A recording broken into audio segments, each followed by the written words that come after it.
You didn't overspend this month. You actually thought about it. You skipped the thing you wanted. You made the coffee at home most days. You checked the account before you went out. You were, by most reasonable definitions, careful. And at the end of the month, the number was lower than you expected. Not dramatically. Not in a way that would make a good story. Just quieter than it should have been. Smaller than the effort deserved. And you sat with that for a moment. Not in panic. Just in that particular kind of confusion that doesn't have a name yet. The kind where you weren't reckless, and it didn't seem to matter. Most people move on from that moment pretty quickly. They assume they missed something. They make a mental note to be more careful next time. They absorb it. But that feeling, that quiet arithmetic that doesn't add up, it's worth staying with. Because it isn't random. Here's what's actually happening, and it's not dramatic, which is part of why it's so effective. There is a category of financial cost that doesn't announce itself. It doesn't show up as one large charge you notice and react to. It moves in the background, embedded in structures you agreed to once, often a long time ago, under different circumstances. Subscription timing, renewal cycles, insurance adjustments, utility rate changes, bank fee thresholds, credit product terms that quietly shifted. None of these are hidden, technically. They're disclosed. Somewhere. In language designed to be complete rather than readable. But disclosure and awareness are not the same thing. And the financial architecture that surrounds most people is built on that gap. Think about what it actually takes to be fully conscious of your recurring financial commitments at any given moment. Not just the big ones. The mid-tier ones? The $14.99 here, the $6.99 there, the quarterly charge you forgot was quarterly. The service that raised its price 8 months ago by an amount too small to trigger a real response. The insurance premium that adjusted at renewal, and you approved it because the alternative was starting over with something new. Each of these items, individually, is manageable. That's the point. They are priced and timed to stay below the threshold of reaction. Collectively, they constitute a slow, consistent outward pressure on your finances, one that operates regardless of your discipline in other areas. You can be careful at the grocery store and still lose ground to systems that don't require your attention to keep running. Let's extend that forward, because the month-by-month accumulation is where this becomes something worth understanding. Say you have 7 recurring charges you've lost precise track of. Not forgotten entirely, you know they exist, but you couldn't name the exact current amount for each one without looking. That's not unusual. That's actually quite common. The average person, in studies on this, significantly underestimates their monthly subscription spend. Not because they're careless. Because the structure isn't designed for easy recall.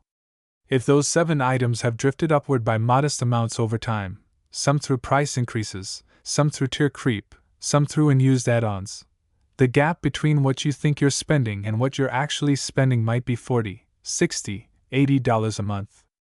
Over a year, that's somewhere between $500 and $1,000 that left quietly, without a single decision point you consciously engaged with. That's not a crisis number. That's the uncomfortable part. It's not enough to produce a crisis. It's enough to produce a persistent low-level tension. A sense that money is slightly harder than it should be. That the effort doesn't quite translate. And here's where it connects to something more than just numbers. That persistent tension has a psychological cost. When your financial reality is slightly but consistently worse than your mental model of it, you experience a kind of low-grade cognitive stress that's hard to locate. You can't point to the problem clearly. You can't solve it in an obvious way. So the mind does what it does with diffuse, unlocatable stress: it generalizes. It starts to feel like a personal inadequacy rather than a structural misalignment. You start to believe you're just not good at this. That careful people don't feel this way. But careful people feel this way all the time. Because careful behavior doesn't protect you from systems designed to operate beneath the level where careful behavior lives. That's a slow realization. And it changes how you look at the problem. I want to be clear about something here. because it's easy to slide into a tone that isn't accurate. There is no coordinated effort to drain your account. There is no room somewhere where people are designing your confusion. What there is something quieter and in some ways more interesting, a set of rational business decisions that, when layered together, produce an environment that is genuinely difficult to navigate with full awareness. Subscription pricing exists because predictable recurring revenue is more stable than one-time purchases. So companies shifted to it. Renewal automation exists because friction at renewal points causes cancellations, and reducing that friction is a rational business move. Annual billing discounts exist because locking in a payment cycle reduces churn. Price increase timing, often in the low months, often small enough to avoid triggering active review, follows patterns that reduce customer response. None of this requires malice. It just requires optimization. The result, from the consumer side, is a landscape where staying fully informed requires consistent, active effort, and the default state is a slow, passive accumulation of costs that grows slightly faster than attention does. Add to this the way financial products are structured around complexity, as a feature rather than a bug. The credit product with multiple fee types across different behavioral triggers. The account that's free until a balance threshold you weren't tracking. The phone plan that works well until a specific overage that's priced to be inconvenient rather than catastrophic. These structures are not secrets. But they are designed for the company's understanding first, and yours second. This is not a reason for anger. It's a reason for orientation. When you understand the design of the environment, your relationship to it changes. You stop taking the confusion personally. And that shift, small as it sounds, is actually where something useful begins. Here's what I think is worth sitting with. Most financial stress exists in the gap between what you believe is happening and what is actually happening. Not because of denial, not because people are avoiding hard truths, but because the system produces a version of reality that is genuinely harder to read than it should be. When you close that gap, even partially, something shifts. Not in a transformational way. Not in a way that makes a good story. Just a quiet recalibration. A sense of being slightly more in contact with your own financial life. That matters more than it sounds. There's a concept in behavioral psychology around what's called a locus of control, the degree to which you feel that outcomes in your life are the result of your own actions versus external forces. Financial anxiety, specifically, tends to spike when the locus feels external. When money seems to move in ways that aren't connected to your behavior. When effort doesn't produce predictable results. Closing information gaps, even on small things, moves the locus. Not because you've solved anything yet, but because you've changed your relationship to what's happening. You've converted diffuse anxiety into locatable reality. And locatable reality, even uncomfortable locatable reality, is more manageable than a fog. The goal here isn't to become someone who obsessively audits every dollar. That's exhausting and it doesn't scale. The goal is structural awareness. Knowing, in broad strokes, what's running in the background of your financial life, and making occasional intentional decisions about whether those things still belong there. That's not a hustle. It's just contact.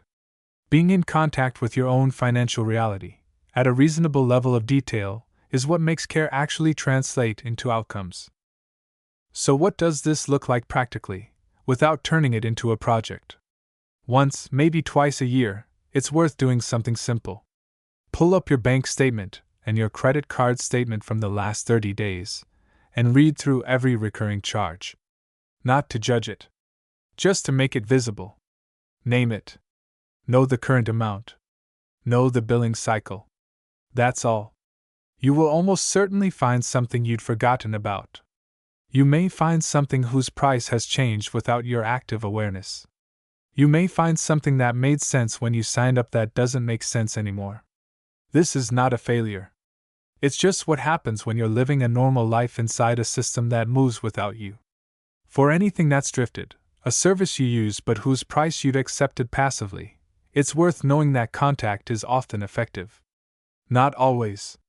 But subscription businesses, specifically, have retention incentives. A cancellation attempt or a direct inquiry about current promotional pricing often produces a response. This isn't a trick. It's just using the leverage that already exists.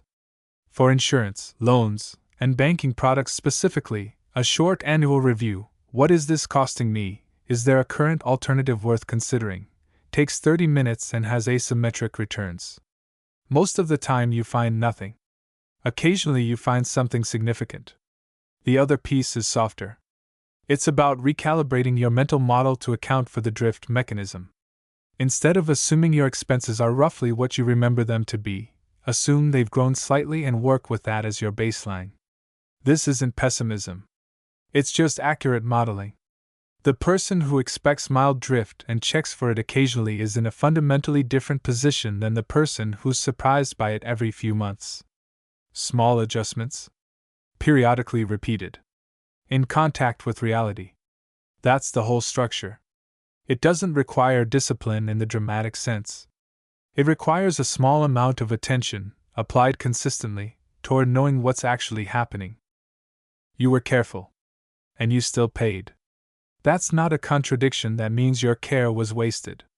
It means your care was applied at the visible layer of your finances, while a quieter layer was doing something you hadn't fully mapped.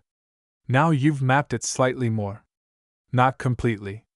There's no version of this where you have complete clarity all the time. That's not how this works, and chasing it would cost more than the leaks it prevents. But slightly more. Enough to close some of the gap between what you believe and what's happening. That gap, when it's large, produces anxiety that feels personal, feels like inadequacy, feels like something is wrong with you rather than with your information. When it's smaller, the anxiety compresses. Not to zero, money is genuinely hard, and the environment is genuinely complicated, but to something manageable. Something you can work with. You're not behind. You're just working with incomplete information in a complicated system, like most people are, and doing it with more awareness than you had before. That's enough to build on. Stay close to what's real. The rest tends to follow.